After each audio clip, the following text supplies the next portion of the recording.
Hello દોસ્તો, કેમ છો બધા? આઈ હોપ કે તમે બધા મજામાં જશો। જો તમે એક્ઝોટિક ફૂડ ખાવાના શોખીન હોય તો આ વિડીયો તમારા માટે જ છે। આજે મેં healthy lunch paneer rice bowl બનાવ્યું છે, જેની રેસીપી હું તમારી સાથે શેર કરીશ।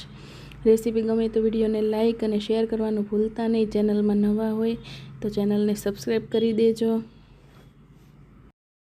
આપણે વેજીટેબલને કટિંગ કરી લીધા છે। બેબીકોર્ન, બ્રોકલી અને ગાજરને આપણે પાબોઇલ કરી લીધા છે। હવે આપણે એક પેન લઈશું, એમાં 2 ચમચી જેટલું આપણે બટર લઈશું। બટર આપણે ગાર્લિક હબવાળું આવે છે અમૂલનું, એ લીધું છે। હવે આપણે એમાં 1 ચમચી જેટલું ઝીણું કટ કરેલું ગાર્લિક એડ કરી દઈશું।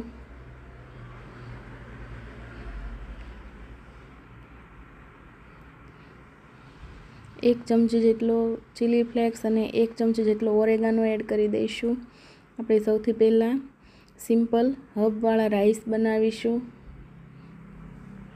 1 મિનિટ માટે આપણે ગાર્લિક સતળાઈ જાય ત્યાં સુધી થવા દઈશું। હવે આપણે બોઇલ કરેલા રાઈસ એડ કરી દઈશું।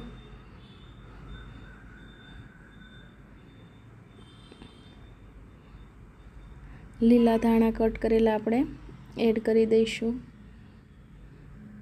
અને સરસ રીતે મિક્સ કરી લઈશું।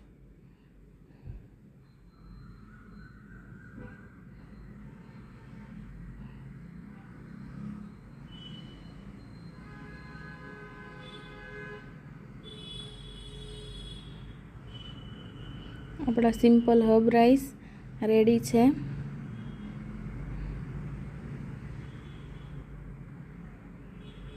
રાઈસને ટ્રાન્સફર કરી લઈશું અને સેમ પેનમાં આપણે ફરીથી બટર લઈશું 1 ચમચી જેટલું। એમાં આપણે 1 ચમચી ચીલી ફ્લેક્સ અને 1 ચમચી ઓરેગાનો એડ કરીશું અને સરસ રીતે મિક્સ કરી લઈશું। મને બટર થોડું ઓછું લાગ્યું તો મેં થોડું ફરીથી લીધું છે। હવે આપણે આમાં પનીરને સાતળી લઈશું।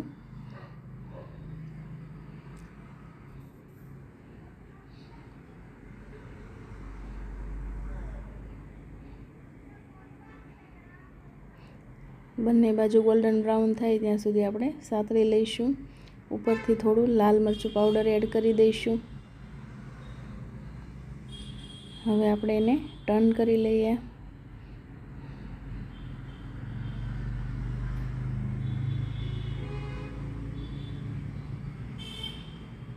હવે આપણે પનીરને ટ્રાન્સફર કરી લઈએ અને સેમ પેનમાં આપણે 2 ચમચી જેટલું બટર એડ કરી દઈશું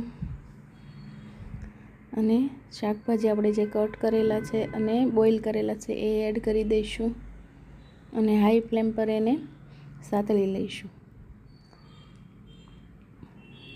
સ્વાદ પ્રમાણે મીઠું એડ કરી દઈશું અને 1 ચપટી મરી પાવડર એડ કરી દઈશું।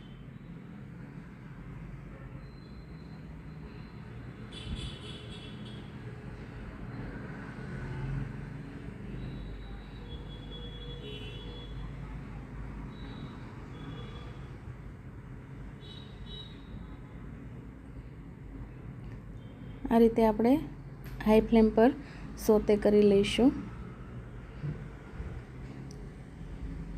તમે એક્ઝોટિક ફૂડ બહાર ખાવાના શોખીન હોય તો આ ઘરે એકદમ સરસ રીતે બની જાય છે। હવે આપણે એક સોસ બનાવીશું। એના માટે મેં 1 ચમચી જેટલો ઘઉંનો લોટ લીધો છે, તમે મેંદાનો લોટ પણ લઈ શકો છો અને 1 ચમચી આપણે એમાં બટર એડ કરી દઈશું અને લોટને શેકી લઈશું।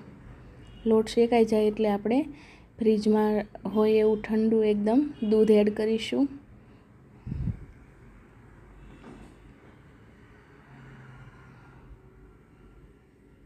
ઠંડુ દૂધ લઈએ એટલે આપણા મિક્સરમાં લમ્સ નહીં બને।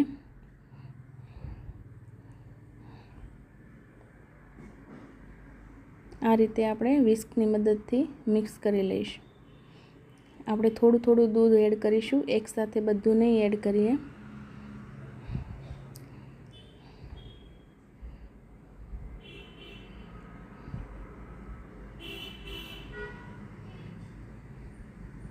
હવે આપણે ફરીથી થોડું દૂધ એડ કરી દઈએ અને સારી રીતે ઉકાળી લઈએ. હવે આપણે એમાં ચપટી મરી પાવડર એડ કરી દઈએ અને 1 ચીઝ ક્યુબ એડ કરી દઈએ.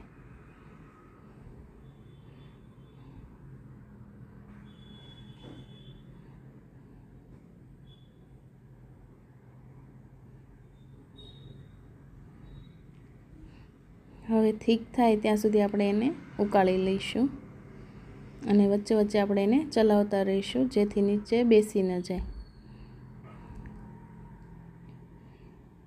હવે આપણે ચીલી ફ્લેક્સ અને ઓરેગાનો એડ કરી દઈએ.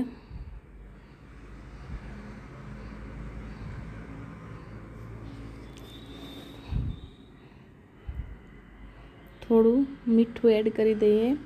મીઠું આપણે લાસ્ટમાં એડ કરીશું જેથી આપણું દૂધ ફાટી ન જાય.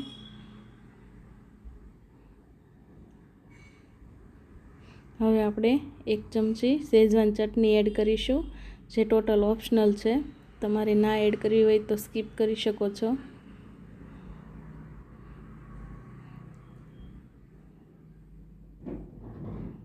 શેઝવાન ચટણીની જગ્યાએ તમે પેરી પેરી મસાલો પણ એડ કરી શકો છો. હવે આપણે સર્વ કરી લઈએ. સૌથી પહેલાં આપણે રાઈસ મૂકીશું આ રીતે.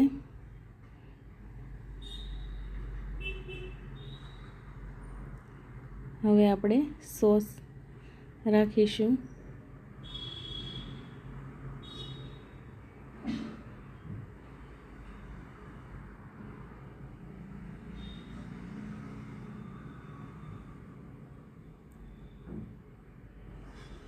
હવે આપણે વેજીટેબલ રાખીશું અને હવે આપણે પનીર એડ કરી દઈશું. જો તમે ડાયટિંગ કરતા હોય તો તમારા માટે આ બેસ્ટ રેસીપી છે જેમાં તમને બધું જ મળી રહેશે. જો તમને મારો વિડીયો ગમ્યો હોય તો લાઈક, શેર અને સબસ્ક્રાઈબ કરી દેજો. કમેન્ટ કરવાનું ભૂલતા નહીં. મળીશું આપણે એક નવા વિડીયો સાથે. Thank you. Bye bye.